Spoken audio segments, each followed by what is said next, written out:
brief history of the United States of America. Hi, boys and girls, ready to get started? Once upon a time, there were these people in Europe called pilgrims, and they were afraid of being persecuted.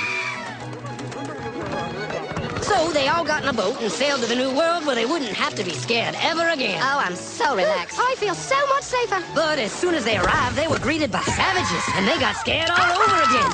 Indians! So they killed them all. Now, you'd think wiping out a race of people would calm them down, but no. Instead, they started getting frightened of each other. Witch!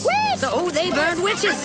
In 1775, they started killing the British so they could be free. And it worked, but they still didn't feel safe. So they passed a Second Amendment which said every white man could keep his gun. I loves my gun. Loves my gun. Which brings us to the genius idea of slavery. You see, boys and girls, the white people back then were also afraid of doing any work. So they went to Africa, kidnapped thousands of black people, brought them back to America, and forced them to work very hard for no money.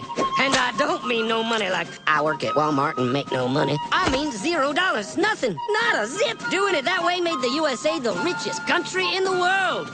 So did having all that money and free help calm the white people down? No way. They got even more afraid. That's because after 200 years of slavery, the black people now outnumbered the white people in many parts of the South. Well, you can pretty much guess what came next. The slaves started rebelling. There were uprisings. An old master's head got chopped off. And when white people heard of this, they were freaking out and going, I want to live. Don't kill me, big black man.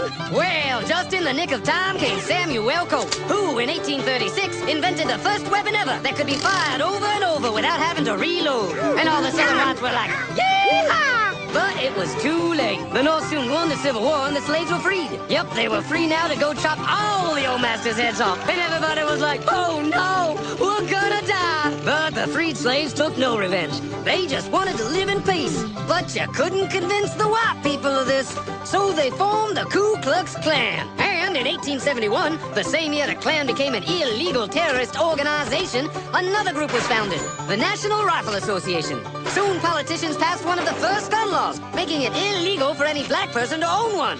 It was a great year for America, the KKK and the NRA. Of course, they had nothing to do with each other, and this was just a coincidence. One group legally promoted responsible gun ownership, and the other group shot and lynched black people. And that's the way it was all the way to 1955, when a black woman broke the law by refusing to move to the back of the bus. White people just couldn't believe it. Huh? Well, I won't say move. What's going on? Man, all hell broke loose. Black people everywhere started demanding their rights, and white people had a major freaky fear meltdown, and they were all like, run away! Run away!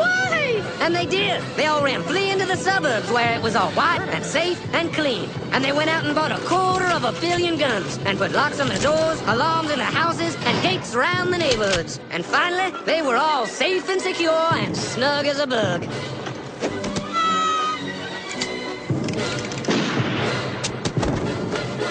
And everyone lived happily ever after.